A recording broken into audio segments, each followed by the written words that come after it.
अस्सलाम वालेकुम दोस्तों, कैसे हैं आप सब लोग। उम्मीद है आप सब लोग खैरियत से होंगे। मैं मोहम्मद ताहिर शफीक और आप देख रहे हैं मेरा यूट्यूब चैनल।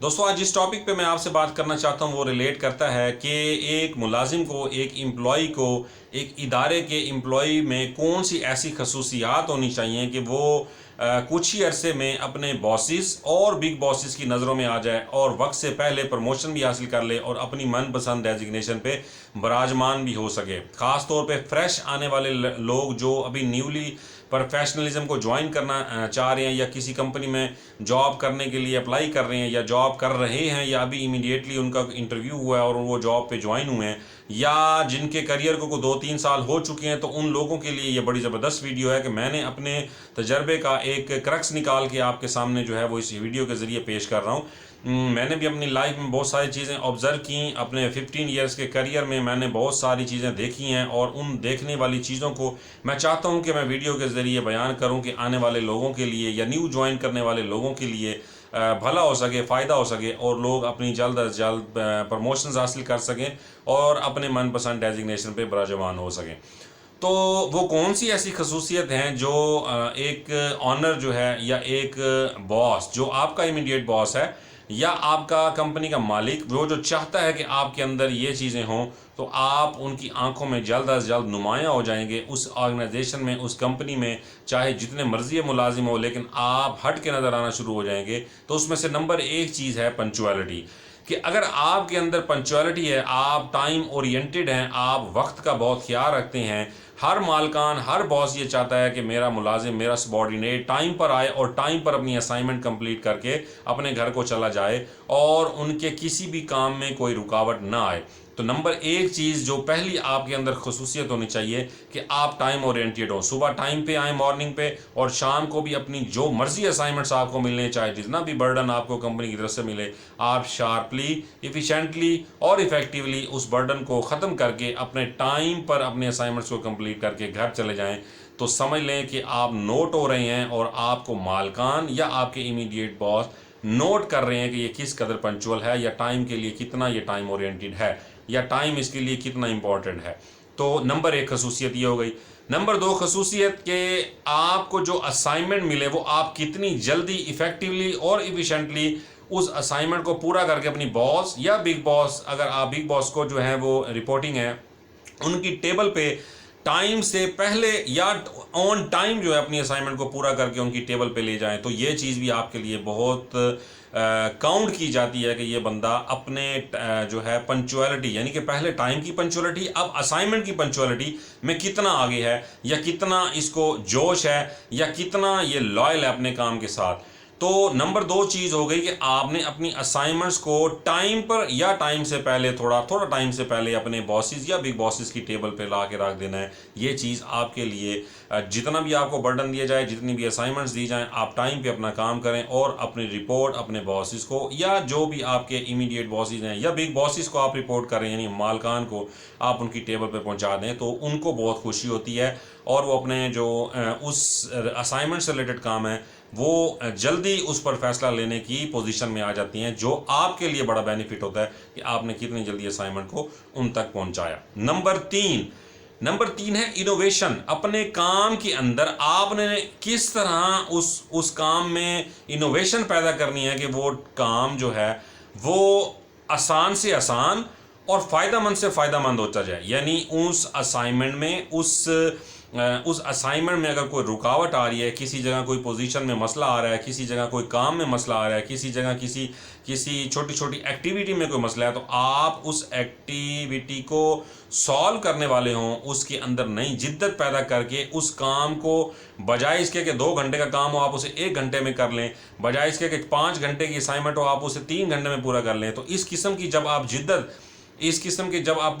नई चीज़ें, नए शॉर्टकट्स पैदा करेंगे, लेकिन एक्यूरेट शॉर्टकट पैदा करके आप अपने बॉसेस की नज़रों में नुमाया हो सकते हैं। ऐसा बंदा जो अपने काम में इनोवेशंस पैदा करे, नई नई चीज़ें लाए, असाइनमेंट्स को छोटा करे, शॉर्ट्स वे बनाए, 100% रिजल्ट दे, वो बंदा मालकान की नज़रों में बड़ी जल्दी नुमाया हो जाता है या अपने बॉसेस की नज़रों में बहुत ज़्यादा नुमाया हो जाता है और बॉसेस उसे मालकान की तरफ जल्दी रिकमेंड करवा के अच्छी पोजीशन पे ला सकते हैं अपने फ़ायदे के लिए and for the purpose of betterment of the organization. तो ये तीसरी चीज़ हो गई कि इनोवेशन। नंबर 4 है न्यू प्रोजेक्ट्स और न्यू आइडियाज़।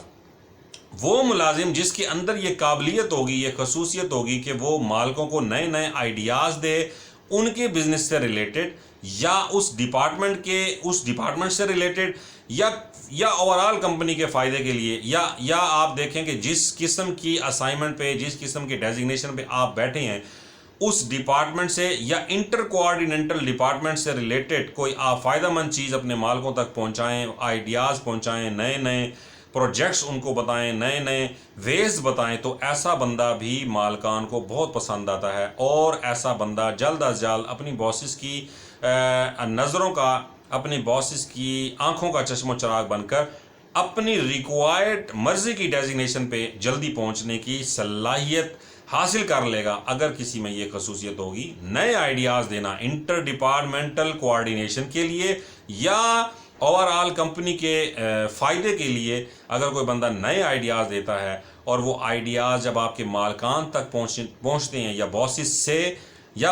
तक या बॉसिस से मालकान तक पहुँचते हैं, तो नाम हाईलाइट होता है आपका कि फ़लाने बंदे ने आइडिया दिया। तो इस तरह आप मालकान की नज़रों में जाते रहेंगे। 1 2 3 4 5 6 7 8 10 आइडियाज़ भी आप देंगे, और आपके बॉस अगर आपके उस आइडिया को बिग बॉस तक पहुंचाते हैं तो आप जल्दी हाईलाइट हो जाएंगे। अगर आपके बॉसेस बिग बॉसेस तक नहीं भी पहुंचाते तो तब भी आपकी शार्पनेस को ज़्यादा अरसे तक दबी नहीं रहेगी, आप जल्दी पहुंच जाएंगे अपने रिक्वायर्ड डेजिग्नेशन तक, और ऑनर आपको आंखों में रख ही लेगा। कभी ना कभी आप ऑनर्स के सामने हाईलाइट हो जाएंगे, आइडिया आपका जो है वो शेयर हो जाएगा आपके नाम के साथ।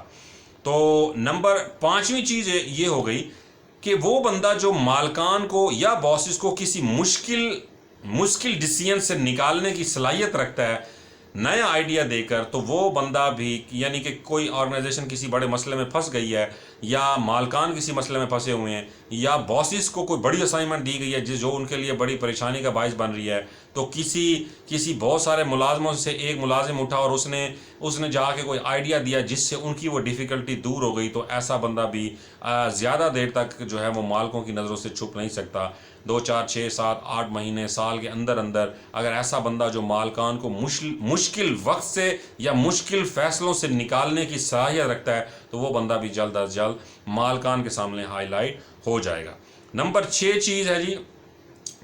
For the increment of profitability. अगर कोई आप आइडिया रखते हैं अपने पास, आप डिपार्टमेंट में या इंटर डिपार्टमेंटल में या बहुत सारे डिपार्टमेंटों को कोई कोऑर्डिनेशन करके कोई ज्वाइंट करना चाहते हैं, ज्वाइंट वेंचर करना चाहते हैं, या इसका आपके पास हुनर है, या आप मालिक को ओवरऑल किसी प्रॉफिटेबिलिटी का कोई आइडिया दे सकते हैं, या किसी नए प्रोजेक्ट या नए इन्वेस्टमेंट का मशवरा दे सकते हैं कि जिससे मालकान के 14 तबक रोशन हो जाएं, या उनकी नज़र उस प्रोजेक्ट की तरफ पहुंच जाए, और उस प्रोजेक्ट को लगाने के बाद या उसकी फिजिबिलिटी रिपोर्ट बनाने के बाद मालकान को उससे फ़ायदा हो, तो ऐसा बंदा भी मालकान की नज़रों से ज़्यादा अरसा तक बच नहीं सकता। आप जिस मर्जी आए डेजिग्नेशन पे बैठे हों, लोअर लेवल मैनेजमेंट पे बैठे हों, तो आप मिडिल मैनेजमेंट तक पहुंचने में आपको देर नहीं लगेगी, और अगर आप मिडिल मैनेजमेंट में बैठे हों तो आपको अपर लेवल की मैनेजमेंट तक आने में देर नहीं लगेगी। अगर आप नई इन्वेस्टमेंट्स के बारे में कोई नए आइडियाज़ मालकान तक पहुँचाने की सलाहियत रखते हैं कॉन्फिडेंस के साथ, और उन्हें कन्विंस करने की पावर रखते हैं, तो आप ज़्यादा देर तक मालिक के नज़रों से नहीं बचे जा सकते। नंबर 7 चीज़ है पॉलिसी मेकिंग। मालकान को पॉलिसी मेकर्स बड़े पसंद आते हैं, चाहे वो आपका सेल्स एंड मार्केटिंग डिपार्टमेंट हो। ख़ास तौर पे specially sales and marketing departments की वजह से ही कंपनी प्रॉफिटेबिलिटी की तरफ जाती है। टारगेट्स पूरे होते हैं, हर साल नए टारगेट्स दिए जाते हैं, नए टारगेट्स पूरे हो जाते हैं, तो सेल्स एंड मार्केटिंग से रिलेटेड आइडियाज़ देने वाले लोग बड़ी जल्दी मालकान की नज़रों में आ जाते हैं। इसके अलावा other than logistic, accounts, finance, engineering, projects, administration, इससे रिलेटेड कोई भी ऐसे डिपार्टमेंट हो या कोई भी ऑर्गेनाइजेशन से रिलेटेड ऐसी कोई चीज़ हो या इन्वेस्टमेंट्स हो या नई कोई ऐसी हो, उसके बारे में पॉलिसियाँ बनाना, इंटर डिपार्टमेंटल पॉलिसियाँ बनाना, या ग्रुप के लिए पॉलिसियाँ बनाना, या ओवरऑल ओवरऑल एक कंपनी के इदारे के लिए पॉलिसियां बनाना, मतलब एक कंपनी के लिए या एक ग्रुप के लिए पॉलिसियां बनाने की ताकत या सलाहियत जो बंदा रखता है, तो वो बंदा भी, पॉलिसीज बनाने वाला बंदा भी मालकान की नज़रों से ज़्यादा देर बच नहीं सकता। वो अगर पॉलिसियां देता रहेगा, बनाता रहेगा, इनोवेशंस और आइडियाज़ देता रहेगा, और वो आइडियाज़ बॉसेस या आपके बिग बॉसेस तक पहुंचते रहेंगे आपके नाम से, या आपके नाम से ना भी पहुंचे तो कभी ना कभी आपका नाम अय्या हो जाएगा और अल्टीमेटली आप किसी ना किसी दिन मालिक की नज़र में आ जाएंगे। तो जो बंदा पॉलिसीज़ बनाने का मास्टर है, या उसका माइंड इस तरफ चलता है, ऑब्जर्व करता है वो कंपनी को ओवरऑल तरीके से, और फिर वो मालकान को या बॉसेस को, अपने इमीडिएट बॉसेस को पॉलिसीज़ के बारे में बताता है, गाइड करता है और उस पर उनको कन्विंस करने की कोशिश करता है, तो वो भी जल्द अज जल्द अपने रिलेटेड डेजिग्नेशंस पे पहुंच जाएगा। नंबर 7वीं चीज़ है जी, लॉयल्टी विद द ऑर्गेनाइजेशन। अगर आप लॉयल हैं अपनी कंपनी के साथ, तो लॉयल बंदे भी मालकान को बड़े पसंद होते हैं। मालकान ये चाहते हैं कि किसी भी मुलाजिम को जल्दी जो है वो ना निकालें, ख़ास तौर पे इन सलाहियत वाले मुलाजिम को जो मैं आपको बता रहा हूँ। 6 सलाहियतें मैंने पहली बताई हैं आपको, और 7वीं में अब आपको ये बता रहा हूँ कि लॉयल्टी तो मालिक की कोशिश होती है, बॉसिस की भी कोशिश होती है, और मालकान की भी कोशिश होती है कि ऐसे बंदे जो ज़रा हट के काम करते हैं उनको कभी भी ऑर्गेनाइजेशन से निकाला ना जाए। वो लोग कंपनी की वीकनेस बन जाते हैं, और वीकनेस बने हुए लोग जड़ों में बैठ जाते हैं, और जड़ों में बैठने वाले लोग खुद भी बड़ी तरक्की करते हैं और मालकान को भी बड़ा फ़ायदा देते हैं, और मालकान को भी ऐसे बंदे पसंद होते हैं। लॉयल्टी जो है, लॉयल्टी किसी भी मालिक की दुखती रग होती है, और मालिक चाहता है कि बंदा इन खसूसियात के साथ, अगर उसमें लॉयल्टी भी है, ऐसा ना हो कि उसे किसी ऑर्गेनाइजेशन से कोई बड़ी ऑफ़र आ जाए और वो पिछली कंपनी को जो है वो छोड़ के आगे ट्रांसफ़र हो जाए। तो ये एक बड़ी दुख और तकलीफ़ वाली बात होती है किसी भी मालिक के लिए, क्योंकि बड़ी मुश्किल से मालकान ने उस मुलाजिम को उस खाली जगह को पूरा करने के लिए इन खसूसियात की बुनियाद पे वो उसको वहाँ तक पहुँचाता है, एडजस्ट करता है, वो अपने इंटर डिपार्टमेंटल एचओडीज़ को उस बंदे के साथ एडजस्ट करता है। लेकिन जब वो बंदा एडजस्ट होकर फ़ायदा देने लगता है उस ऑर्गेनाइजेशन को, तो फिर उसे कोई बड़ी ऑफ़र आती है, तो वो छोड़ने की जब बात करता है, तो ये बात मालकान को बहुत तकलीफ़ देती है, क्योंकि इन खसूसियात के साथ जाने वाले बंदे को मालकान कभी भी ये नहीं चाहेंगे कि वो अपनी ऑर्गेनाइजेशन से निकालें। तो लॉयल्टी जो है, अगर लॉयल्टी की खसूसियत भी आप में मौजूद है, तो तब भी आप इन खसूसियात के साथ आप उस कंपनी की वीकनेस बन जाएंगे, और हर मालिक के, हर बॉस के चश्मो चराग होंगे। कोई भी आपको उस ऑर्गेनाइजेशन से जाने नहीं देना चाहेगा। और नंबर 8 हो गई, और वो है सीक्रेसी ऑफ द कंपनी, कि आपके अंदर ये सलाहियत भी लाजमी होनी चाहिए कि आप कंपनी की जो सीक्रेट डॉक्यूमेंट्स हैं, सीक्रेट पॉलिसीज़ हैं, सीक्रेट प्रोजेक्ट्स हैं, सीक्रेट हिडन चीज़ें हैं, वो किसी के साथ शेयर ना करें। आपका चाहे सोशल सर्कल जिस तरह का भी हो, आप जिस तरह के लोगों में बैठते हो, अपने दोस्तों में बैठते हो, अपने अदर देन इंडस्ट्री के कोलीग्स के साथ बैठते हो, आपका दूसरी कंपनियों के भी मालकान या उनके मुलाजमों के साथ रब्ता हो, लेकिन आप जिस कंपनी में काम कर रहे हैं, जिसका रिस्क आ रहे हैं, उसकी सीक्रेसी लीक आउट ना करने की सलाहियत भी आप में मौजूद हो, तो वो लोग भी मालकान को इंतहाई शदीद किस्म के पसंद होते हैं, और वो मालकान की आंखों का चश्मो चराग होते हैं। मालकान उन्हें बाज़ औक़ात कई स्टेजेस पे आजमाते भी हैं। अगर वो उन आजमाइशों में कामयाब हो जाएं, तो वो बड़े ही जल्दी, बड़ी गहराई तक मालकान के अंदर पहुंच जाते हैं, और फिर ना मालिक उनको छोड़ सकता है, ना कंपनी के ऑनर्स उनको छोड़ सकते हैं, और ना ही वो कंपनी को छोड़ सकती हैं। और इस तरह मुलाजिम और मालिक का रिश्ता गहरा हो जाता है, और आप उस कंपनी की वीकनेस बन के ना सिर्फ उस पोजीशन को इंजॉय कर सकते हैं, बल्कि आप लॉन्ग टर्म रिलेशनशिप कायम कर सकते हैं एम्प्लॉय और ऑनर के साथ, अपने मालिक के साथ, और उस कंपनी को और उस इदारे को फ़ायदा दे सकते हैं, आइंदा आने वाली नस्लों को फ़ायदा दे सकती हैं। वो लोग जो सैकड़ों लाखों लोग मतलब उस कंपनी के साथ मुंसलिक होते हैं, उनको फ़ायदा दे सकते हैं, और इस तरह आप अपनी दुनिया भी बना सकते हैं और आप अपनी आखिरत भी बना सकते हैं। एंड पे मैं यही कहना चाहूँगा कि ये तमाम खसूसियात अगर किसी भी मुलाजिम के अंदर हों, तो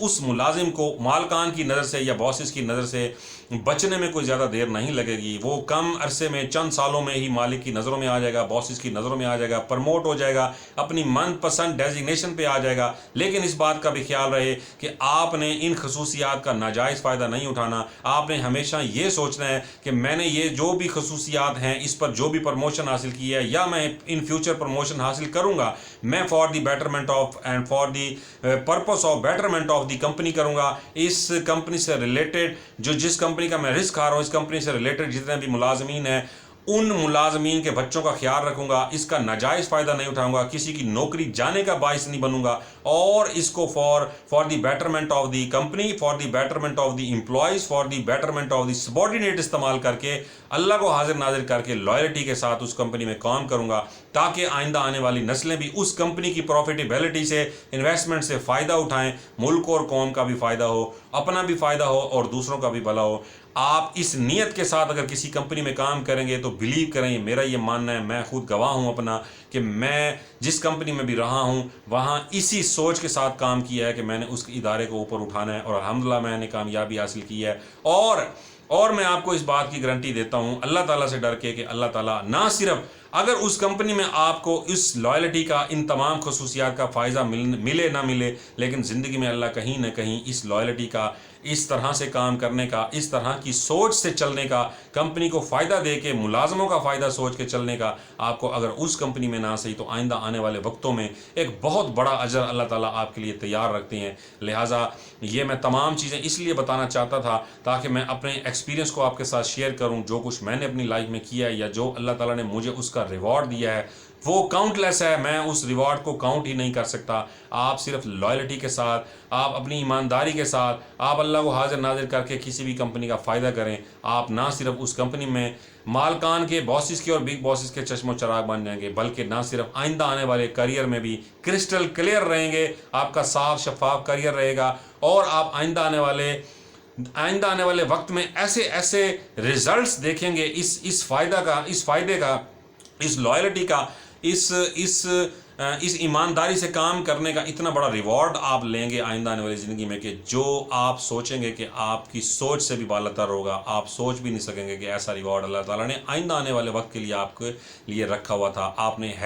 हेस्टी डिसीजन नहीं लेने, जल्दबाजी नहीं करनी, बिल्कुल सब्र व तहम्मुल के साथ और ईमानदारी के साथ उस ऑर्गेनाइजेशन को चलाना है। उम्मीद है कि ये मेरे सजेशंस, ये मेरे एक्सपीरियंस और मेरी ये चीज़ें ये आपको पसंद आई होंगी। आप इन चीज़ों पे अमल करके इंशाअल्लाह अपनी कंपनी में, अपने करियर में ना सिर्फ ग्रोथ हासिल कर सकते हैं, बल्कि आइंदा आने वाले दिनों में भी आपके लिए एक बहुत बड़ा रिवॉर्ड तैयार रहेगा। अपनी नौकरियों को बचाइए, अपने रिस्क के साथ लॉयल रहें, अपनी अल्लाह ताला की दी हुई नेमतों के साथ जो है वो लॉयल रह के चलें, तो इंशाअल्लाह अल्लाह ताला भी राज़ी है आपसे, और आपके घर वाले भी राज़ी, आपकी कंपनी भी राज़ी, और इंशाअल्लाह लाइफ में जो कुछ भी चाहिए आपको ज़िंदगी में वो हासिल हो जाएगा।